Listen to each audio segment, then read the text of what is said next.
मेरा नाम है सौरभ कुमार और मेरा काम है आपके स्टडी को आसान बनाना।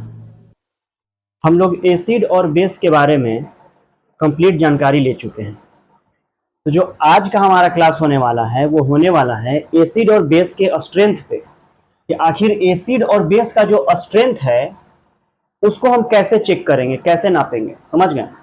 तो एसिड और बेस का अगर कोई सॉल्यूशन आपके पास है और उसको आपको नापना है कि कौन सा एसिडिक है कौन सा बेसिक है और कौन सा ज़्यादा एसिडिक है कौन कम एसिडिक है, तो उसके लिए एक स्केल का यूज किया जाता है जिसका नाम है पीएच स्केल। समझ गए? देखिए, पहले समझिए कि आखिर ये पीएच स्केल क्यों आया और इसका डिस्कवरी क्यों किया गया।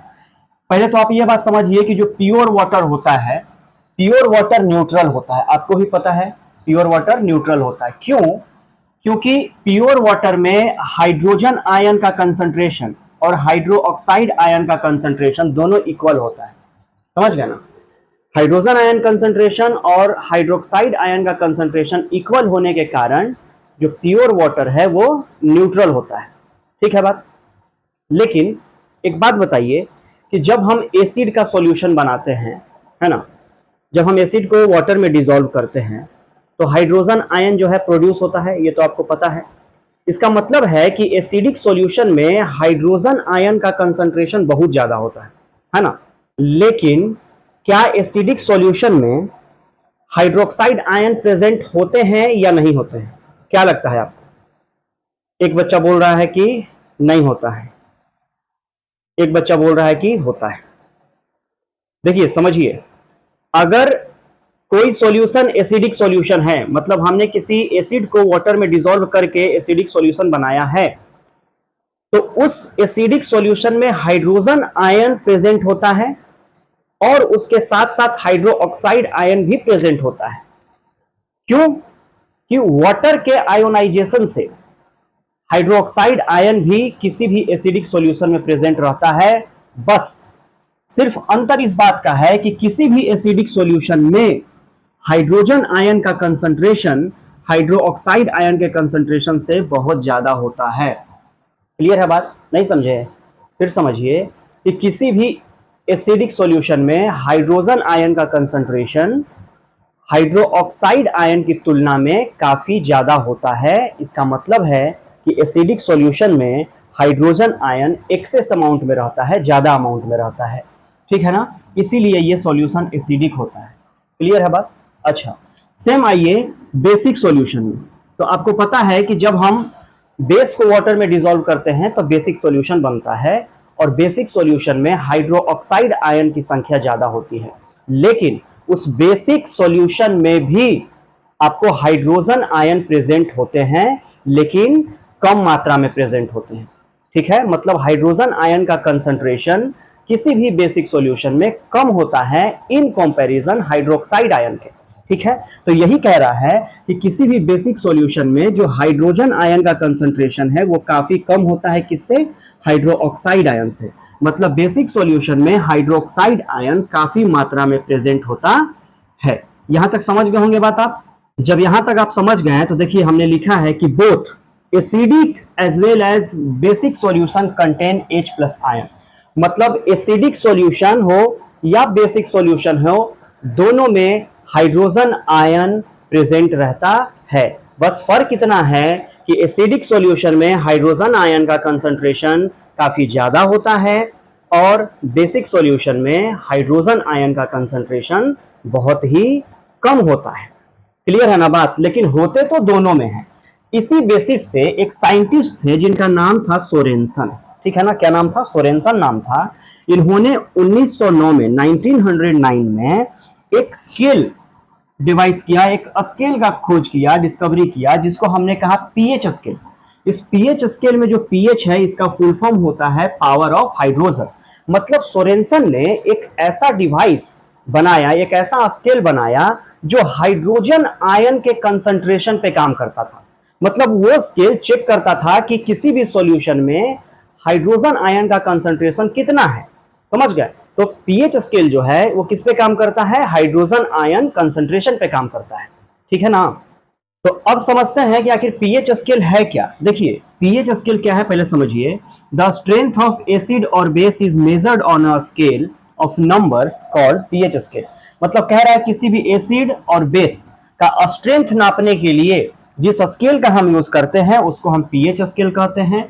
और पीएच स्केल पे जानते हैं कुछ नंबर्स होते हैं, समझ गए क्या होते हैं, नंबर्स होते हैं। और ये नंबर्स कहां से कहां तक होते हैं, तो 0 से लेके 14 तक, है ना। पीएच एक स्केल है जिसपे नंबर मार्किंग रहते हैं और वो नंबर 0 से लेकर के 14 तक मार्क रहते हैं, है ना, 0 से लेकर 14 तक मार्क रहते हैं।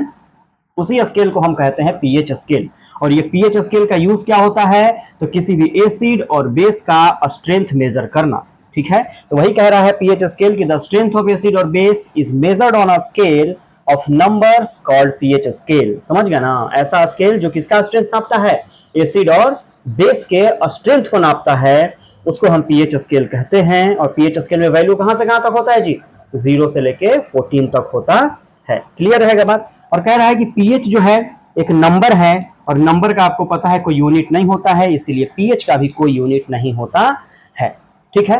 अच्छा जी, आपको हम बता चुके हैं कि जो पीएच है, पीएच स्केल है, वो हाइड्रोजन आयन कंसंट्रेशन पे काम करता है। लेकिन यहां पे समझिए कह रहा है कि पीएच किसी भी सॉल्यूशन का वो इनवर्सली प्रोपोर्शनल होता है concentration of hydrogen ion in it. इसका क्या मतलब हुआ कि देखिए किसी भी सॉल्यूशन का पीएच जो होता है ना, किसी भी सॉल्यूशन का पीएच वैल्यू वो इनवर्सली प्रोपोर्शनल होता है हाइड्रोजन आयन कंसंट्रेशन के। इसका क्या मतलब हुआ, तो ध्यान से समझिए। कह रहा है किसी भी सॉल्यूशन में, चाहे वो एसिडिक सॉल्यूशन हो या बेसिक सॉल्यूशन हो, किसी भी सॉल्यूशन में अगर हाइड्रोजन आयन का कंसंट्रेशन ज्यादा है तो पीएच हो जाएगा कम। इनवर्सली प्रोपोर्शनल का मतलब यही होता है कि एक ज्यादा होगा तो दूसरा कम होगा, समझ रहे हैं, और दूसरा ज्यादा होगा तो पहला कम होगा। समझ गए बात को।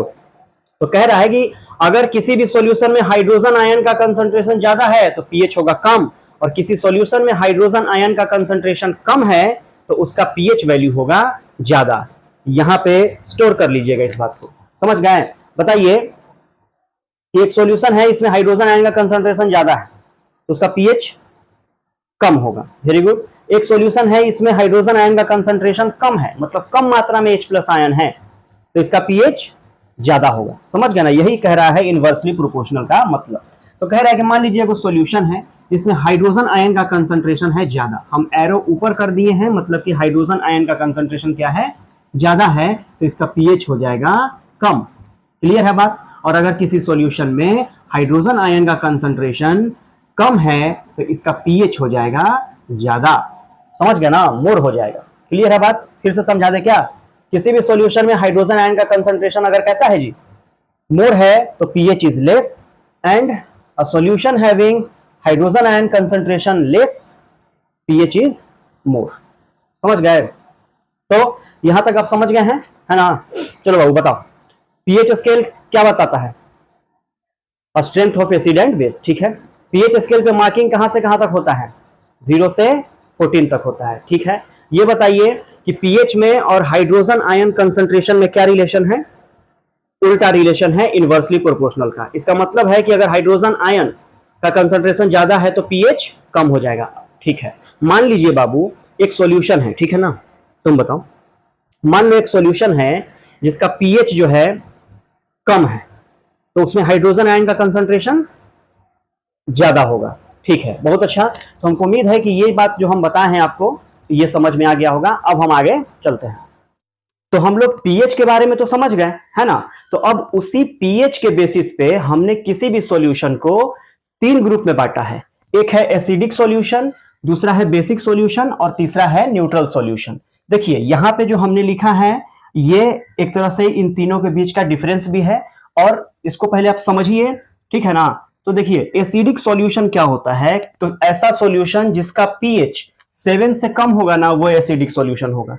जिस सॉल्यूशन का पीएच 7 से कम होगा वो कैसा सॉल्यूशन, एसिडिक सॉल्यूशन होगा। क्लियर है बात। और हम आपको बताएं कि जितना पीएच वैल्यू कम होगा उतना ही वो सॉल्यूशन एसिडिक होगा। मतलब हम बताए हैं कि जितना पीएच वैल्यू कम होते जाएगा, है ना, मतलब पीएच वैल्यू जितना कम होगा उतना ही वो सॉल्यूशन एसिडिक होगा। तो लिखा है कि लोअर मोर एसिडिक सॉल्यूशन। किसी भी सॉल्यूशन का पीएच अगर जितना मतलब कम होगा, लो होगा, वो उतना ही एसिडिक सॉल्यूशन होगा। क्लियर है बात? जैसे मान लीजिए कि कोई एक सॉल्यूशन है जिसका पीएच है 1, ठीक है, एक कोई दूसरा सॉल्यूशन है उसका पीएच है 4, ठीक है, तो दोनों में से ज्यादा एसिडिक कौन होगा? तो जिसका पीएच कम है ना वो ज्यादा एसिडिक होगा, तो जिसका पीएच 1 है वो ज्यादा एसिडिक हो जाएगा इन कंपैरिजन 4 पीएच वाले के, है ना। तो वही कह रहा है कि अगर किसी भी सॉल्यूशन का पीएच जो है 1 है वो ज्यादा एसिडिक होगा उस सॉल्यूशन के जिसका पीएच जो है 4 है।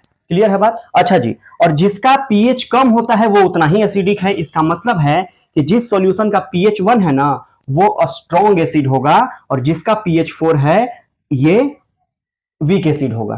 क्लियर है बात? अच्छा जी, अब ध्यान दीजिए कि इनमें भी ये 7 से कम पीएच वाले हैं। देखिए एक तरह से पीएच स्केल हमने बनाया है, 0 से लेकर के 14 तक की मार्किंग है। तो ऐसा सॉल्यूशन जिसका पीएच 7 से कम होता है उसको एसिडिक सॉल्यूशन कहते हैं। तो ये देखिए यहां से 0 से लेकर 3 तक, 0 1 2 3, अगर पीएच वैल्यू इतनी रहती है 0 1 2 3 तो वो स्ट्रॉन्ग एसिड होता है ना। और जिस एसिड का पीएच 4 5 6 है वो वीक एसिड होता है। और आपको पता है कि एसिड जो है वो ब्लू लिटमस को रेड कर देते हैं। क्लियर है बात? अच्छा जी, अब आइए ये 7 ही ऐसा नंबर है जो किसी भी सॉल्यूशन को एसिडिक या फिर बेसिक कर देता है, क्योंकि 7 से कम वाले जो हैं वो एसिडिक सॉल्यूशन होते हैं और 7 से ज्यादा वाले बेसिक सॉल्यूशन होते हैं। तो देखिए जो हम पहले है ये 7 वाले का बात कर ले, जो भी न्यूट्रल सॉल्यूशन होता है ना उसका पीएच एकदम 7 के इक्वल होता है। जैसे कि वाटर का पीएच कितना होता है? 7 होता है, ठीक है। अगर वाटर में आप शुगर सॉल्यूशन बना लीजिए या सॉल्ट का सॉल्यूशन बना लीजिए वो भी एक तरह से न्यूट्रल सॉल्यूशन ही होता है और उनका पीएच होगा 7। क्लियर है बात? अच्छा जी, अब जो न्यूट्रल सॉल्यूशन होता है ना इनका कोई भी इफेक्ट ना तो लिटमस पेपर पे देखने को मिलता है और न ही किसी ही इंडिकेटर पे, मतलब ये किसी तरह का कलर चेंज दिखाते नहीं हैं क्योंकि ये न्यूट्रल सॉल्यूशन होते हैं, ठीक है। अच्छा, अब देख लीजिए बेसिक सॉल्यूशन पे आइए, है ना। तो जिस सॉल्यूशन का पीएच 7 से ज्यादा होगा, पीएच इज ग्रेटर देन 7, वो सॉल्यूशन आपका बेसिक होगा, ठीक है।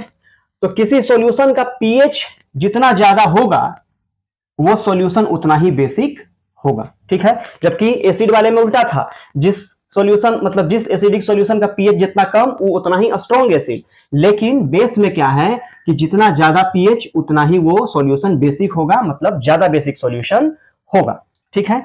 अच्छा, मान लीजिए हमारे पास दो सॉल्यूशन है, एक का पीएच है 14 और एक का पीएच है 10। तो ये बताइए कि दोनों में से ज्यादा पीएच किसका है? 14 वाले का। तो जिसका पीएच ज्यादा वो ज्यादा बेसिक, मतलब वो स्ट्रॉन्ग बेस होगा। तो जिसका पीएच यहां पे देखिए 14 है, 14 है, ये ज्यादा बेसिक होगा कि नहीं होगा?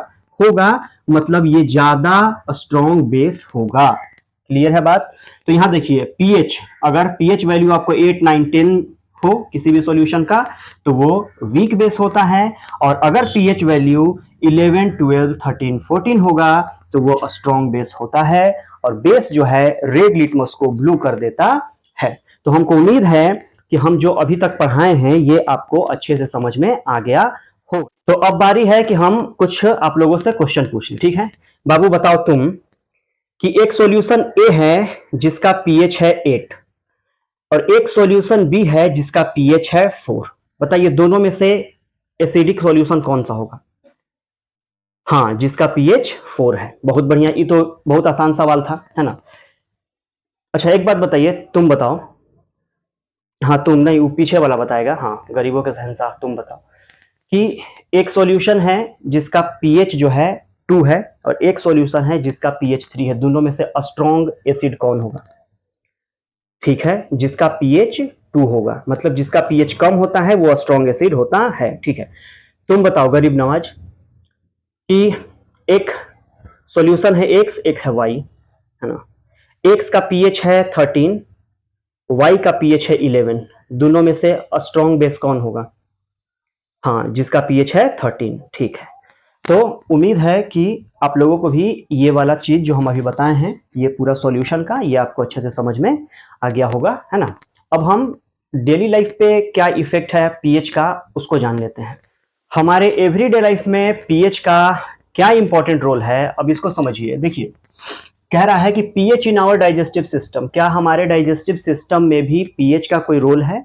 तो है। देखिए, आपको पता है कि हमारे स्टमक में एक एसिड पाया जाता है, हाइड्रोक्लोरिक एसिड, है ना।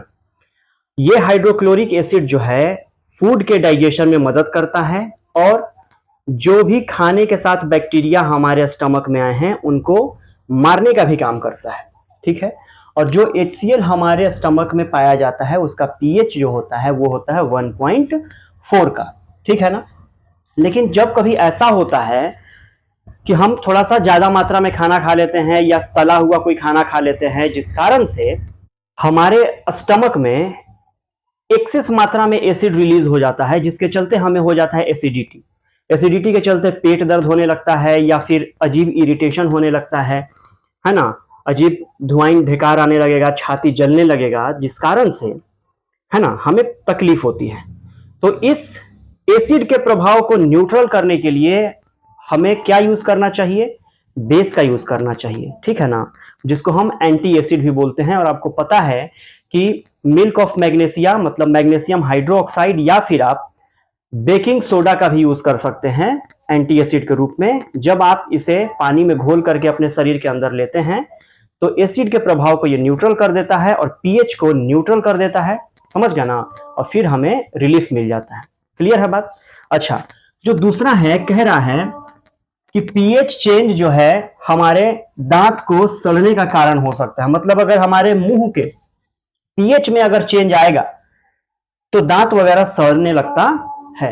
अब समझिए कि आखिर ऐसा क्यों होता है। देखिए, क्या होता है कि हम फूड खाते हैं, है ना, उन फूड में कुछ फूड आइटम ऐसे भी होते हैं जिनमें शुगर प्रेजेंट होता है ना, जैसे चॉकलेट हो गया, आइसक्रीम हो गया, है ना। मतलब शुगर जिस फूड में प्रेजेंट है वैसे फूड को हम खाते हैं, तो वो फूड कहीं ना कहीं हमारे दांत में कहीं किनारे में फंस जाते हैं, ठीक है। और हमारे माउथ में जो बैक्टीरिया पाए जाते हैं ना, वो इन शुगर को क्या करते हैं? ब्रेक डाउन करते हैं। और शुगर को जब ब्रेक डाउन करते हैं ना तो एसिड का फॉर्मेशन होता है, ठीक है, हमारे दांत में या हमारे मुंह में। और यही एसिड जो है हमारे मुंह के पीएच को कम करने लगता है। और जैसे ही अगर हमारे मुंह का पीएच 5.5 से कम हुआ, हमारा दांत जो है धीरे धीरे सड़ने लगता है। समझ गए बात को? तो वही कह रहा है कि हमारा टूथ डिके स्टार्ट हो जाता है जब हमारे मुंह में बने हुए एसिड का पीएच, है ना, 5.5 से कम हो जाता है। कितने से कम हो जाता है बाबू? 5.5 से पीएच अगर कम हो गया किसका? हमारे माउथ में बने हुए एसिड का, तो हमारा दांत सड़ने लगता है, ठीक है। हमारा दांत का जो इनामेल है, समझ गया, दांत का जो सबसे बाहरी लेयर है जो व्हाइट कलर का होता है उसको इनामेल कहा जाता है। और इनामेल ह्यूमन बॉडी का सबसे हार्डेस्ट सब्सटेंस है, ठीक है। तो याद रखिएगा कि ह्यूमन बॉडी का सबसे हार्डेस्ट सब्सटेंस कौन है? तो इनामेल है। तो इनामेल जब सड़ने लगेगा तो इनामेल धीरे धीरे धीरे धीरे जब खत्म होते जाएगा ना, उसके नीचे का लेयर को डेंटाइन कहते हैं। फिर डेंटाइन में क्या होगा कि छेद होगा और धीरे धीरे वो हमारे पल्प कैविटी तक आएगा और वो बैक्टीरिया ये सब जो है ना हमारे मुंह में या दांत में दर्द करने लगता है, जिससे हम कहते हैं कि हमारे दांत में दर्द हो रहा है। तो इससे बचने का सबसे अच्छा क्या है कि भाई खाना वाना खाने के बाद अच्छे से ब्रश कीजिए, है ना, टूथपेस्ट का यूज कीजिए, क्योंकि टूथपेस्ट का जो पीएच होता है 8 होता है और टूथपेस्ट जो है बेसिक नेचर का होता है और हमारे माउथ में जो एसिड बन रहा होता है उसको न्यूट्रल करने के काम करता है। कौन करता है? टूथपेस्ट करता है, क्योंकि टूथपेस्ट जो है बेसिक नेचर का होता है और हमारे माउथ में बने एसिड को न्यूट्रल कर देता है, ठीक है। अब आइए इसके बारे में समझते हैं। कह रहा है कि plant and animals are sensitive to pH change. मतलब अगर पीएच में चेंज होता है ना तो इसका भुगतान एनिमल को भी भुगतना पड़ता है और प्लांट्स को भी। मतलब कह रहा है कि ये बहुत सेंसिटिव होते हैं, चाहे वो प्लांट हो या एनिमल हो। अगर पीएच में चेंज आएगा तो इनके लाइफ में चेंजिंग आएगा, इनके बॉडी में चेंजिंग आने लगेगा। मतलब ये सेंसिटिव होते हैं पीएच चेंज को लेकर। कैसे? समझिए। आपको पता है कि कोई भी प्लांट सॉइल में ही उगता है ना, और सॉइल अगर न्यूट्रल रहे मतलब उसका पीएच 7 रहे तब तो बहुत अच्छी बात है, प्लांट एकदम अच्छे से ग्रो करेगा। लेकिन जहां पीएच में चेंज आया तो या तो प्लांट अच्छे से ग्रो नहीं कर पाएगा या प्लांट ग्रो ही नहीं करेगा, है ना। तो कभी कभी ऐसा हो जाता है कि मिट्टी कुछ ज्यादा ही एसिडिक हो जाता है। अगर सॉइल बहुत ज्यादा एसिडिक हो जाए तो प्लांट अच्छे से ग्रो करेंगे नहीं, और अगर उसमें फसल उगा रहा है कोई किसान तो किसान को होगा नुकसान। तो भाई किसान करे क्या? तो अपने खेत के मिट्टी को वो कैल्शियम ऑक्साइड या कैल्शियम हाइड्रो ऑक्साइड डाल करके ट्रीट कर दे, तो उसके खेत की एसिडिटी चली जाएगी। मतलब मिट्टी में अगर मिट्टी ज्यादा एसिडिक हो गया है तो आप उस मिट्टी को क्या करें, किसके साथ ट्रीट कर दें या किसको ऐड कर दीजिए, तो क्विक लाइम जिसको हम कैल्शियम ऑक्साइड भी कहते हैं, या स्लेक लाइम जिसको हम कैल्शियम हाइड्रोक्साइड कहते हैं, इसको अपने खेत में छींटे, छिड़काव करें, तो मिट्टी की एसिडिटी खत्म हो जाएगी। ठीक है। और अगर कहीं मिट्टी बहुत ज्यादा बेसिक हो जाए तो भी दिक्कत है। तो बेसिसिटी को हटाने के लिए आपको पता है क्या करना है, ऑर्गेनिक मैटर जैसे कि मैन्योर हो गया या कंपोस्ट हो गया, समझ गया ना, इनको खेत में छिड़क दीजिए। बेसिक नेचर मिट्टी की खत्म हो जाएगी, और बेसिक नेचर जब खत्म हो जाएगा तो आपका मिट्टी हो जाएगा न्यूट्रल, और प्लांट्स जो है या क्रॉप्स हैं वो अच्छे से उग पाएंगे। समझ गए बात को? इसी तरीके से प्लांट्स तो हो गया। अब एनिमल्स के बारे में हम बात करें तो एनिमल भी पीएच सेंसिटिव होते हैं। जैसे अब हम ही लोग को देख लीजिए, हम लोग भाई एनिमल के ग्रुप में ही आते हैं, वी आर ह्यूमन बींग्स, और हमारा बॉडी भी एक पीएच रेंज के बीच में ही काम करता है। समझ गए? जो पीएच रेंज है 7 से लेके 7.8, इसी पीएच के बीच हमारा ह्यूमन बॉडी अच्छे से वर्क करता है। इसको याद रख लीजिएगा, कहां से कहां तक, 7 से 7.8 के पीएच वैल्यू तक हमारा बॉडी अच्छे से वर्क करता है। और अगर जहां पीएच गड़बड़ाया, इधर उधर हुआ, तो हमारा शरीर जो है उसका वर्क डिस्टर्ब हो जाएगा, हमें बीमारियां होने लगेंगी, तबीयत खराब होने लगेगा। समझ गया ना बात? तो हमारा बॉडी अच्छे से काम करे तो पीएच रेंज जो है वो 7 से 7.8 होना चाहिए। ठीक है। अच्छा, अब क्या होता है, आप देखे होंगे कि बरसात के मौसम में जब बारिश होती है तो बहुत से एसिडिक गैसेस इस बारिश के वाटर के साथ मिलकर, रेन वाटर के साथ मिलकर एसिडिक रेन का फॉर्मेशन कर देते हैं, है ना। तो जब बारिश का पानी या रेन वाटर का, समझ रहे हैं बात को, जब रेन वाटर का पीएच 5.6 हो जाए, उस रेन को हम एसिड रेन कहते हैं।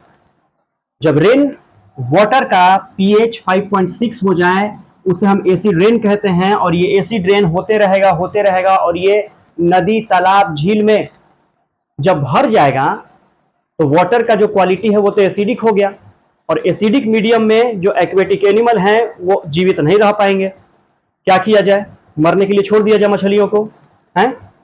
नहीं ना। तो क्या किया जाए, आखिर उस, मान लीजिए कोई लेक है, उस लेक की एसिडिटी को ठीक करने के लिए क्या किया जाए, तो उसके लिए आप कैल्शियम कार्बोनेट जो है उस लेक में छिड़काव कर दीजिए, उस लेक में मिला दीजिए। कैल्शियम कार्बोनेट मिलाने से क्या होगा कि जो एसिडिटी है उस लेक की, है ना, उस लेक वाटर की जो एसिडिटी है उसको वो न्यूट्रलाइज कर देगा कैल्शियम कार्बोनेट, और हमारे एक्वेटिक जो एनिमल हैं वो सुरक्षित रहेंगे। हमको उम्मीद है कि ये पॉइंट भी आपको अच्छे से समझ में आ गया होगा। अब आइए इसको समझ लेते हैं, ये आज का आखिरी टॉपिक है। कह रहा है कि सेल्फ डिफेंस में एनिमल और प्लांट जो हैं ये भी पीएच का यूज करते हैं। कैसे, तो समझिए आप, हनी भी देखे हैं ना, मधुमक्खी, अगर उन्हें कोई छेड़ता है तो वो डंक मारती है, और उनके डंक में प्रेजेंट होता है फॉर्मिक एसिड।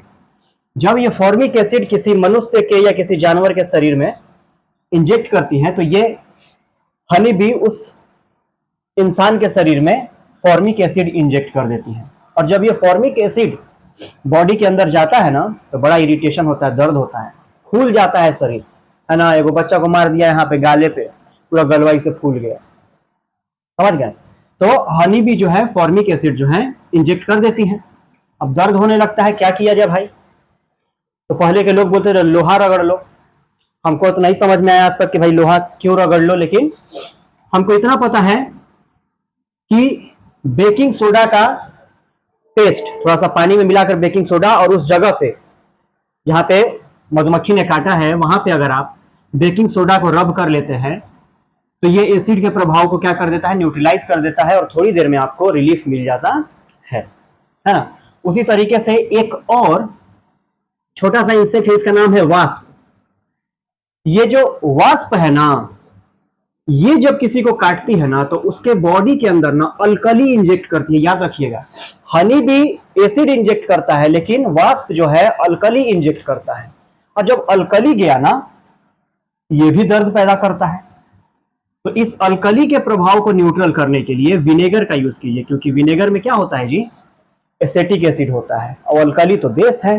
तो बेस को न्यूट्रलाइज करना है तो कोई ना कोई एसिड चाहिए, तो विनेगर वहां पे रब कर लीजिए, आपको थोड़ा देर में रिलीफ मिल जाएगा।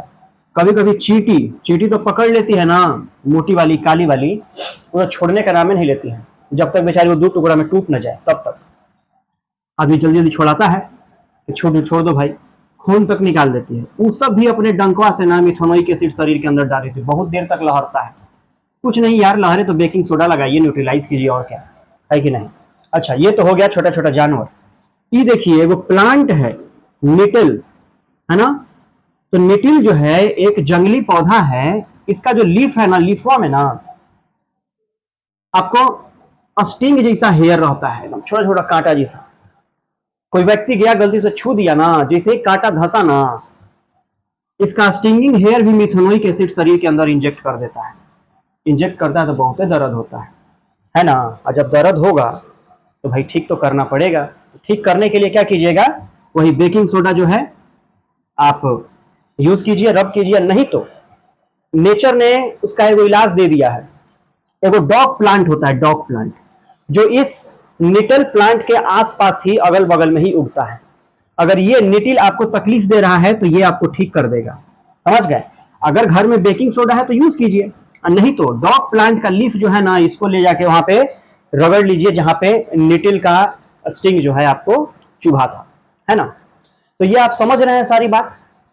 तो हमको उम्मीद है कि पीएच स्केल के बारे में और पीएच का क्या यूज है हमारे एवरीडे लाइफ में, ये आप अच्छे से समझ गए होंगे।